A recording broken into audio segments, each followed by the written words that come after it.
இந்த ஞானஸ்தானம் ஏற்கனவே எடுத்தவர்கள் எல்லாருமே மரித்து உயிரோடு கூட எழுந்தவர்கள். ஹல்லேலூயா. அவங்க எல்லாரும் கை வைத்துங்க பார்க்கலாம். ஞானஸ்தானம் எடுத்தவங்க எல்லாரும் கை வைத்துங்க பார்த்துக்கலாம். எல்லாரும் எடுத்துட்டாங்க. இப்போ இங்க எவ்வளவு உயிரோடு கூட இருந்த ஆளுங்க இருக்காங்க? உயிரோடு எழும்புற எத்தனை பேர் இருக்காங்க? உயிரோடு எழும்புற ஆளு எத்தனை பேர் இருக்காங்க?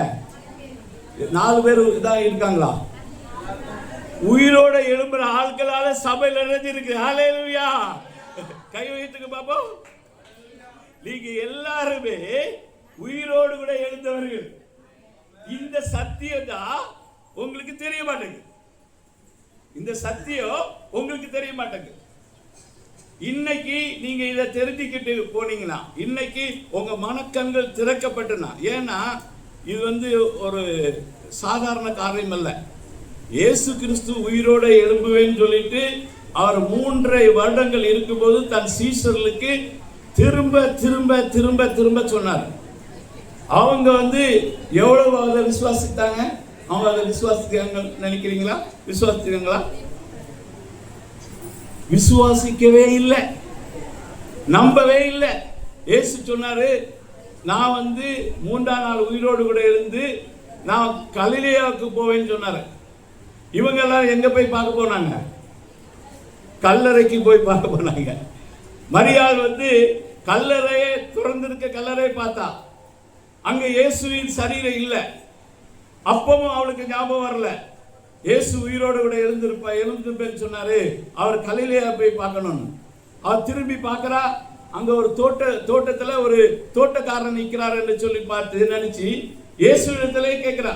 தோட்டக்காரன், ஐயா, இயேசுக்கு சரீரத்தை எடுத்தீங்கன்னா எனக்கு கொடுங்க, நான் அது அவருக்கு வெள்ளை போலம் கந்த வர்க்கம் எல்லாம் போடணும் அப்படின்னு சொல்லிட்டு இயேசு சரீரத்தை எடுத்துட்டு போனீங்களான்னு கேட்கிறா. இயேசு கிறிஸ்து அவளை பார்த்து மரியாளே என்று கூப்பிட்டார். கூப்பிட்ட உடனே, இது யாரு? இந்த பொருள் எனக்கு ரொம்ப பரிச்சயமான பொருளா இருக்குது, யாருன்னு பார்த்தா அவருடைய கண்கள் திறக்கப்பட்டது. அவரை இயேசுவை கண்டார். ஹல்லேலூயா. இயேசுவை பார்த்த உடனே அவர் சொன்னார், நீ போய் என் சீசரிடத்துல போய் சொல்லு, நான் உயிரோடு கூட இருக்கிறேன் என்று சொல்லி என் சீசரிடத்தை சொல்லுன்னா. இவன் ஓடி ஓடி ஓடி ஓடி போய் சீசர்கிட்ட பேதுருட்ட சொன்னான். பேதுரு, யோவான் எல்லாரும் பாருங்க, இயேசு உயிரோடு கூட எழுந்துட்டாரு அப்படின்னு சொன்னாங்க. சொன்ன உடனே அப்படியா அப்படின்னு சொல்லிட்டு அவங்க நம்பல, அவங்க கேட்கல, அவங்க ஆச்சரியப்பட்டு அப்படியே நடந்துச்சா? எங்க போறான் பேதுரு? கல்லறைக்கு போறான். கல்லறைக்கு போய் அங்க உள்ள நுழைந்து அங்க போய் இயேசு இருக்கிறாரான்னு பார்க்கறான். ஒரு கொஞ்சம் கூட இயேசு உயிரோடு கூட எழுந்தார், மரித்தோரிலிருந்து உயிரோடு கூட எழுந்தார் என்பதை சீசர்கள் நம்பவில்லை. நம்பாதனால்தான் அவங்க என்ன நினைச்சாங்கன்னா, இந்த இயேசுவை பின்பற்றது வீணாய் போச்சு. 3 வருஷம் நம்ம இவர் எப்படியாவது நம்மளை ரோமட்டு காப்பாறன்னு நினைச்சோம், இவர் ஒரு ராஜாவை வருவார்னு நினைச்சோம், இவர் நம்மளை கைவிட்டுட்டு போயிட்டாருன்னு சொல்லிட்டு திரும்பவும் மீன் பிடிக்க போயிட்டாங்க. எல்லாரும் வலை எடுத்துட்டு மீன் பிடிக்க போயிட்டாங்க, பின்மாற்றத்துக்குள்ள போயிட்டாங்க. அவங்க நம்பல. திருப்பி இயேசு அதுக்காக எவ்வளவு பாடுபட்டார் நினைக்கிறீங்க? ஏதேசம் 40 நாட்கள் உயிரோடு கூட எழுந்த பின்பு இந்த சீசர்களுக்கு மட்டும் அப்பியராகி அவங்களுக்கு தன்னை உயிரோடு கூட இருக்கிறார் என்று இவர்கள் நம்ப வேண்டும். இது முதலாவது. அதை நம்ம எழுத்தின்படியாக நம்பாவிட்டால் நம்மளால கிறிஸ்தவத்தை ஃபார்வர்டு எடுத்து போக முடியாது.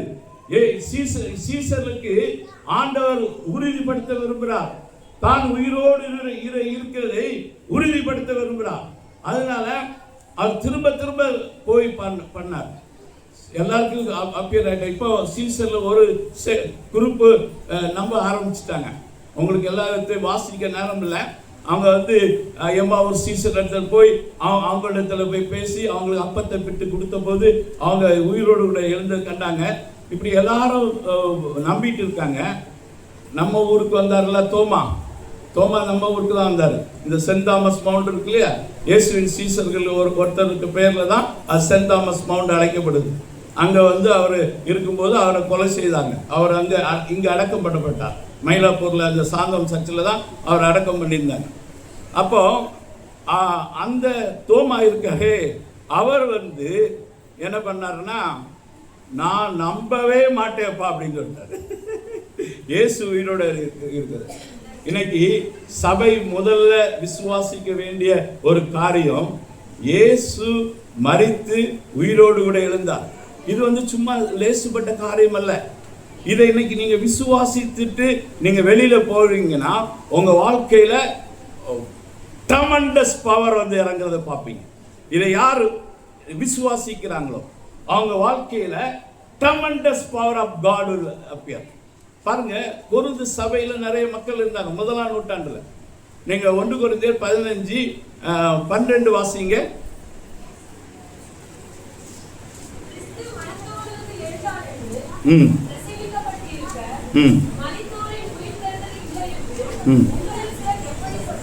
எப்படி சொல்லலாம்?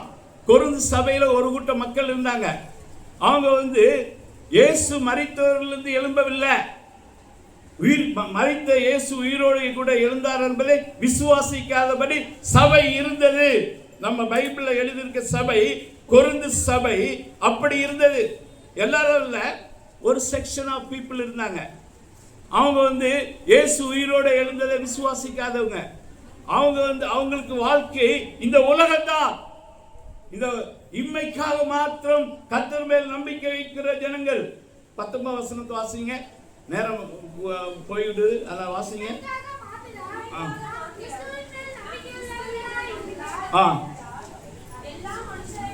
எல்லா மனுஷரை பார்க்கிலும் பரிதபிக்கப்பட்டவர்களாய் இருப்பீர்கள்.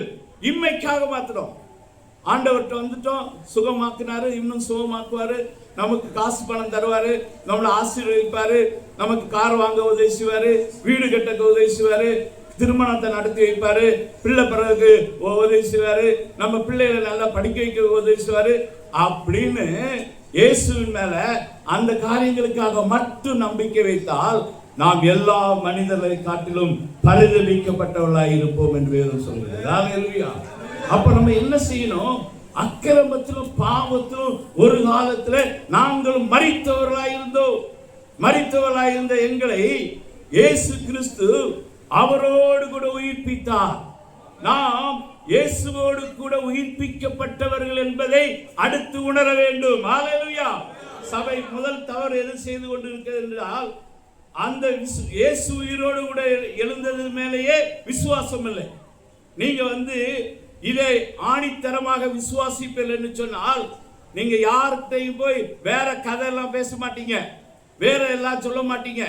நீங்க இந்த கதையை போய் சொல்லுவீங்க. ஹல்லேலூயா. இன்றைக்கு நீங்கள் விசுவாசிப்பீர்கள் என்று சொன்னால், உங்க வீட்டில் உள்ள உங்க சொந்தக்காரங்க எல்லாரையும் கூப்பிட்டு முதல்ல யாருக்கு ஸ்டோரியை சொல்லுவீங்க? இயேசு கிறிஸ்துவின் ஸ்டோரியை சொல்லுவீங்க. ஹல்லேலூயா. இயேசு உயிரோடு கூட எழுந்தார் என்பதை சொல்லுவீங்க. ஹல்லேலூயா. இந்த ஸ்டோரியை தான் நீங்க சொல்லுவீங்க. இயேசு கிறிஸ்து என்று ஒருவர் பிறந்தார், அவர் இந்த உலகத்திலே வாழ்ந்தார், அவர் அடித்து கொல்லப்பட்டார், 3ஆம் நாள் அவர் உயிரோடு கூட எழுந்தார் என்று சொல்வீங்க. இந்த செய்தியை தான் கொர்நேலியுவுக்கு சொல்லும்படிக்கு ஆண்டவர் பேதுரு அனுப்பினார். பேதுரு போய் இந்த ஸ்டோரியை தான் சொன்னான். சொல்லிட்டு இருக்கும் போதே கொர்நேலியு அவனுடைய எல்லா வீட்டாரையும் கூட்டி அங்க உட்கார வச்சு அவங்களுக்கு சுவிசேஷம் சொன்னான். இந்த சுவிசேஷம் ஒருவேளை இன்னைக்கு நீங்க அதை உணர்ந்தீங்கன்னா உடனடியா என்ன செய்வீங்கன்னா, ஒரு பெரிய கூட்டத்தை உங்க மாம்சத்தின்படி உங்க கூட பிறந்தவங்க, உங்க அப்பா கூட பிறந்த, அம்மா கூட பிறந்தவங்க, உங்க கூட பிறந்தவங்க எல்லாரையும் வீட்டுல வர வச்சு பாஸ்டர் கூப்பிட்டு சொல்லுவீங்க, இவங்களுக்கு இந்த செய்தியை சொல்லுங்கன்னு சொல்லுவீங்க. ஹல்லேலூயா. இதை நீங்கள் விசுவாசித்தால் இதை செய்வீர்கள். ஹல்லேலூயா. இது உங்களுடைய வாழ்க்கையிலே இயேசு உயிரோடு எழுந்தார் என்ற விசுவாசம் முதல்ல இருக்க வேண்டும்.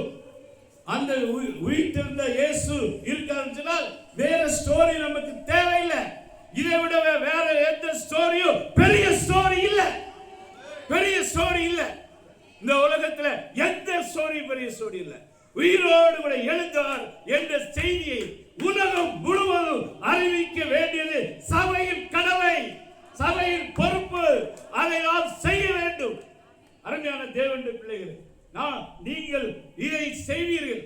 உங்களுக்குள்ளே அந்த விசுவாசம் வந்து வேண்டாம். திரும்ப இந்த 12 பேரும் என்ன செய்தார்கள்? சும்மா இருக்கல. அவங்க வாழ்க்கையில ஆண்டவர் சொன்னார், ஆனா நீங்க தயவுசெய்து உடனே எழுப்பி போயிறாங்கப்பா, நீங்க உன்னதத்தின் வல்லமை தரிப்பிக்கும்படிக்கு எருசலேமிலே காத்திருங்கள் என்று சொன்னார்.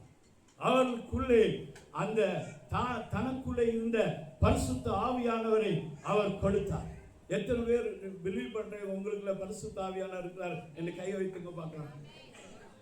பரிசுத்த ஆவியானவர் இருக்கிறது. ஞானஸ்நானம் நிறைய எடுத்தீங்க, ஆனா நிறைய பேர் பரிசுத்த ஆவியானவர் இருக்காருன்னு விசுவாசம் இல்லையா? அந்த விசுவாசம் இருக்கவங்க கை வைத்துங்க. அந்நிய பாஷை பேசுறீங்களா? அப்போ ரொம்ப கம்மியா இருக்கு கை. ஏதேச சபை முழுவதும் ஞானஸ்தானம் எடுத்தவர்கள், ஆனா கம்மி பரிசுத்த ஆவியானவருக்கு இல்லை. பரிசுத்த ஆவியானவர் பெற்றவங்க எப்படின்னா, அது இயேசு கிறிஸ்துக்குள்ள இருந்த அதே ஆவியானவர் உங்களுக்குள்ள இருக்கிறார். வாசிங்க எபேசியர் 1:19 வாசிங்க.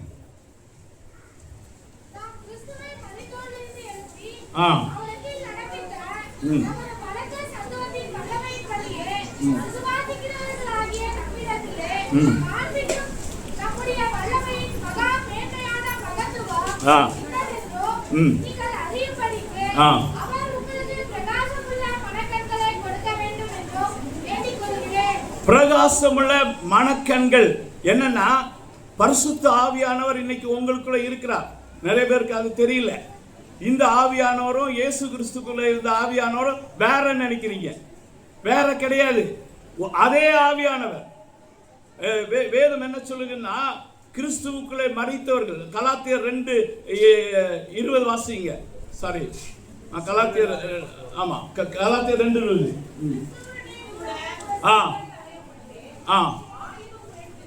ஆயினும் பிழைத்திருக்கிறேன், இனி நான் அல்ல, கிறிஸ்துவே எனக்குள் பிழைத்திருக்கிறார். இப்பொழுது மாம்சத்தில் பிழைத்திருக்கிறது, என்னில் அன்பு கூர்ந்து எனக்காக தம்மை தாமே ஒப்பு கொடுத்த தேவனுடைய குமாரனை பற்றி விசுவாசத்தினாலே பிழைத்திருக்கிறேன். பாருங்க, இன்றைக்கு தினத்துல தான் இப்பதான் ஞானஸ்தானம் எடுக்கிறாங்க, ஆனா பரிசுத்த ஆவியை உடனே பெற்றுக்கொள்ளவில்லை. ஆனா என்னுடைய சின்ன வயசுல நான் பார்த்திருக்கேன். அப்ப ஞானஸ்தானத்துக்கு இப்படி தொட்டியெல்லாம் கிடையாது. ஆள்களை பாட்டு பாடிட்டு பேண்ட் அடிச்சுட்டு நாங்க ஏரிக்கு கூட்டிட்டு போவோம், எல்லாம் குளத்துக்கு, குளம் சொல்ல எதுக்கு கூட்டிட்டு போவாங்க, இல்லைன்னா ஆறுகளுக்கு கூட்டிட்டு போவோம். அங்க எல்லா மக்களும் பார்க்க இவங்க ஞானஸ்தானம் எடுக்கிறவர்கள் அறிக்கை பண்ணி அந்த தண்ணியில இறங்கி அவங்க எடுப்பாங்க. எடுத்து விட்டு அவங்கள பாட்டு பாடி கூட்டிட்டு வரும். அப்பவுமே எடுக்கும் போதே சிலர் பரிசுத்த ஆவியினால நிரம்பிடுவாங்க. அந்த தொட்டில இருந்து வெளியில வரும்போது சிலர் வெளியில துணியை மாத்திட்டு அதுக்குள்ள ஆவியில நிரம்பிடுவாங்க. அப்படி இல்லைன்னா சபைக்குள்ள கொண்டு அவங்களுக்காக ஜெபம் பண்ணுவாங்க. அப்போ ஆவியினால் நிரப்பப்படுவாங்க. இது நாங்க பார்த்த பெந்தெகோஸ்தே சபை. நாங்க பார்த்த பெந்தெகோஸ்தே சபையை கூட அது உயிரோடு இருக்கக்கூடிய அந்த உச்சகட்டத்தில் இருக்க பெந்தெகோஸ்தே சபையை நாங்க பார்க்கல. நாங்க பார்க்க சபை அந்த சமயத்துல கீழே விழுந்துட்டே இருந்தது.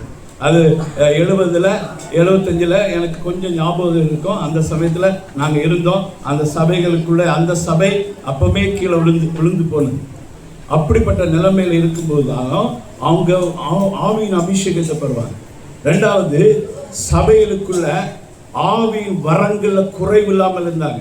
1 Corinthians 12:9 சொல்லப்பட்ட ஆவியின் வரங்கள் நிறைவாயிருக்கும். அப்படி எல்லாரும் தீர்க்கதரிசனம் சொல்வாங்க, எல்லாரும் குணமாக்கு வரமுடையவர்களாக இருப்பார்கள். இன்றைக்கு இந்த சபை ஆண்டவர் அப்படி கொண்டு போக விரும்புகிறார். ஹல்லேலூயா. அதனாலதான் உங்களுக்கு இந்த செய்தியை சொல்றார். இது வீணா ஆண்டவர் சொல்றது கிடையாது. உங்களை நீங்க அதை பார்க்காதனால உங்களுக்கு சபைன்னு சொன்னா இதுதான் அப்படின்னு நம்ம நினைக்கிறோம். ஆனா அங்க இருந்த ஒவ்வொருவரும் அவர் உயிர்ப்பிக்கப்பட்டவர்களாக இருந்தார்கள். ஹல்லேலூயா. அவர் எழுந்து இந்த தேவனுடைய ஆவியினாலே எழுப்பப்பட்டு உயிர் தெழுந்தவர்களாய் காணப்பட்டார்கள். நம்ம எல்லாரும் அந்த ஞானஸ்நானத்தை பெற்றிருக்கோம். ஆனா நான் இப்படிப்பட்டவன், கலாத்தியர் 2:20 படி எனக்கு நடந்தது. நான் மரித்தேன், இனி ஜீவிப்பது நான் அல்ல, எனக்குள்ளே இயேசு ஜீவிக்கிறார். ஹல்லேலூயா. இயேசு ஜீவிக்கிறார்னா என்ன அர்த்தம்? வேதம் சொல்கிறது, நசனாய் இயேசுவை தேவன் பரிசுத்த ஆவியினாலும் வல்லமையினாலும் நிரப்பினார். 10:38 அப்போஸ்தலர் 10:38. அவர் நன்மை செய்கிறவராய் சுற்றித் திரிந்தார், பிசாசின் வல்லமையில் அகப்பட்டவர்களை விடுதலை ஆக்கினார். அப்படிப்பட்ட வல்லமையான காரியங்கள் உங்க ஒவ்வொரு மூலமாக நடக்க ஆரம்பிக்கும். ஹல்லேலூயா. இப்படி நாம உயிர் தெழுந்தப்பட்டோம். இந்த நம்மளை ஆண்டவர் அக்கிரமத்திலும் பாவத்தில் இருந்த நம்மை கிறிஸ்துவோடு கூட உயிர்ப்பித்து உன்னதங்களிலே உங்களை உட்கார வைத்திருக்கிறார். இதை குறித்தெல்லாம் விளக்கல, நான் சின்ன எக்ஸாம்பிள் மூலம் சொல்றேன். நேரம் முடிஞ்சு விட்டது, அதனால ஒரு சீக்கிரமா முடிச்சிடணும். அப்போ இது வாசிங்க, யோவான் 12ஆம் அதிகாரம் 9ஆம் வசனத்தை வாசிங்க. அப்பொழுது திரளான ஜனங்கள் அங்கே இருக்கிறதை அறிந்து இயேசுவின் மித்தமாக மாத்திரமல்ல, கவனிங்க, இயேசுவின் மித்தம் மாத்திரமல்ல, அவர் மரித்தோரிலிருந்து எழுப்பின லாசருவை காணும்படியாக வந்தார்கள். ஹல்லேலூயா. பாருங்க, இயேசு கிறிஸ்து உயிரோடு கூட எழும்ப, இந்த சம்பவம் நடக்கும் முன்னாடி எழுத்தின்படி ஒரு மனுஷனை உயிரோடு எழுப்பினார். அது யாருன்னா லாசருவை உயிரோடு எழுப்பினார். இதெல்லாம் எதற்காக எழுதப்படுகிறது என்று சொன்னால், ஆவிக்குரிய உயிர்த்தெழுதலை நீங்களும் நாங்களும் புரிந்து கொள்ளும்படியாக அந்த ஆவியானவர் அதை எழுதி வைத்திருக்கார். அங்க லாசரு ஏன் அவர் மறிக்க விடணும், அவன் 3 நாள் கல்லறையில இருந்து நாரணும், அவனை ஆண்டவர் ஏன் உயிர்ப்பிக்கணும், எதுக்கு என்று சொன்னால், இந்த உயிர் தெரிந்த அனுபவம் உங்களுக்கு லாசரு மாதிரி நடக்கல. நீங்க அக்கிரமத்தில் பாவத்தில் இருந்த உங்களை கிறிஸ்துவோடு கூட உயிர்ப்பித்தார். நீங்க ஒரு நாள், நம்ம வாழ்க்கை 4 நாள் ஆச்சுன்னா அவன் லாசருக்கு சரீரம் நாற்றம் எடுக்குமே. அவனுடைய சகோதரி சொன்னா நாற்றம் எடுக்குமே. நம்முடைய வாழ்க்கை நாற்றம் எடுக்கிற வாழ்க்கையா இருந்தது, கெட்ட வார்த்தை பேசுகிற வாழ்க்கையா இருந்தது, நம்ம குடிக்கிற வாழ்க்கையா இருந்தது, அடிக்கிற வாழ்க்கையா இருந்தது, லஞ்சம் வாங்குற வாழ்க்கையா இருந்தது, நம்ம மோசமான செயல்களை செய்கிற வாழ்க்கையா இருந்தது. வெளியில தெரிஞ்சிருக்கும், கம்மியா இருக்கும். உங்களுக்கு தானே தெரியும் உங்களுக்கு நீங்க எவ்வளவு தூரம் மோசமாக இருக்கிறீங்க என்று. அந்த காரியங்களை தெரிந்த நாம் கிறிஸ்துவோடு கூட சிலுவையில் அறையப்பட்டு உயிர்ப்பிக்கப்பட்டோம். ஹல்லேலூயா. அந்த உயிர்ப்பிக்கப்பட்டு போது அந்த லாசரு நாற்றம் எடுத்த அவனுடைய வாழ்க்கை இந்த நாள்ல உயிரோடு எழுப்பப்பட்டது. இப்போ அந்த இயேசுவை பார்க்கும்படியாக மட்டும் ஜனங்கள் வரல. வேதத்தை நல்லா பாருங்க, இயேசுவை பார்க்க மட்டும் வரல, லாசருவையும் பார்க்கும்படி விரும்பினார்கள். ஹல்லேலூயா. இந்த உயிர் தெழுந்த உங்களை இந்த உலகம் பார்க்க விரும்புகிறது. ஹல்லேலூயா. உயிர் தெழுந்த இயேசுவை அவர்கள் பார்த்தபோது அவர் நினைச்சார்கள், லாசரின் மித்தமாக மட்டும் விசுவாசிக்கவில்லை, இயேசுவின் மித்தம் மட்டும் விசுவாசிக்கல, லாசரு மித்தமாகவும் தேவன் மேல விசுவாசம் வைத்தார்கள். ஹல்லேலூயா. இந்த நாள்ல நம்ம சபையாக தேவன் உயிர்ப்பிக்க விரும்புகிறார். ஹல்லேலூயா. இந்த உயிர்த்தெழுதல் உங்களுக்குள்ள நடந்துட்டது, ஏற்கனவே நடந்தது. அதை நீங்க அறிகிற அறிவுக்குள்ள வர வேண்டும். நான் கிறிஸ்துவோடு சிலுவையில் அறையப்பட்டேன், மரித்தேன், ஆயினும் நான் பிழைத்திருக்கிறேன், இனி நான் அல்ல, கிறிஸ்துவே என்னில் பிழைத்திருக்கிறார். இந்த லாசரு உயிரோடு கூட எழுந்த போல உயிரோடு கூட எழுந்திருக்காங்க. இன்னைக்கு 4 பேரை இந்த இதில் அடக்கம் பண்ணும்போது அடக்கம் பண்ணி அவங்க உயிரோடு கூட எழுப்புற அந்த சாயல்ல இணைக்கிறாங்க. அவங்க உயிரோடு கூட எழுந்தவர்கள், இந்த உயிரோடு கூட எழுந்தவர்களை இனிமேல் இந்த உலகம் பார்க்கும்போது அவர்கள் இயேசுவை விசுவாசிக்க வேண்டும். ஹல்லேலூயா. அதே போல ஏற்கனவே ஞானஸ்தானம் எடுத்த நம்முடைய வாழ்க்கையை ஜனங்கள் பார்க்கும்போது அவர்கள் இயேசுவை விசுவாசிக்க வேண்டும். அதுதான் தேவனுடைய கிரியை. ஹல்லேலூயா. தேவன் நம்மை உயிரோடு கூட எழுப்பியிருக்கிறார். ஹல்லேலூயா. நம்மளையும் பரிசுத்த ஆவியினால அவர் நிரப்பி இருக்கிறார். எல்லாம் கண்களை மூடி ஒரு நிமிஷம் ஆண்டவர்கிட்ட நம்ம ஒப்பு கொடுத்து ஜெயிப்போம். இந்த நாள்ல இந்த சத்தியத்தை நாம் முதலாவது உணர்ந்து கொள்வோம். நம்முடைய நம்முடைய வாழ்க்கையில இயேசு முதல்ல உயிரோடு கூட எழுந்ததை நம்ம நம்புறவங்களா இருந்தா அந்த செய்தியை மற்றவருக்கு அறிவிப்போம். அதுக்கு அடுத்து இரண்டாவது விதமாக அதை நாம் நம்முடைய வாழ்க்கையில அபியாசப்படுத்தி இருப்போம் என்று சொன்னால், நம்ம கிறிஸ்துவோடு கூட மரித்தது உண்டானால் இயேசு வீட்டிற்கு மேலான இடத்தில் உள்ளது நாடுகள் என்று சொல்லப்பட்டிருக்கிறது. கொலோசியர்ல வசனம் 3ஆம் அதிகாரம் 1 முதல் 3 வசனங்களை படித்து பார்ப்பேனால், நீங்கள் கிறிஸ்துவோடு கூட எழுந்தது உண்டானால் தேவன் வீட்டிற்கும் மேலான காரியங்களை நாடுங்கள். ஹல்லேலூயா.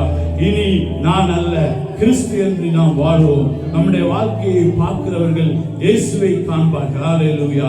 அந்த லாசருவை பார்த்தவர்கள் மட்டுமல்ல, உயிரோடு கூட எழுந்த நம்முடைய வாழ்க்கையை அவர்கள் பார்க்கும்போது அந்த உயிர் தெழுந்த வல்லமை நம்முடைய வாழ்க்கையில இருந்து வெளிப்படும். ஹல்லேலூயா, ஹல்லேலூயா. அப்படி ஒவ்வொருவரையும் கர்த்தர் மாற்றுவாராக.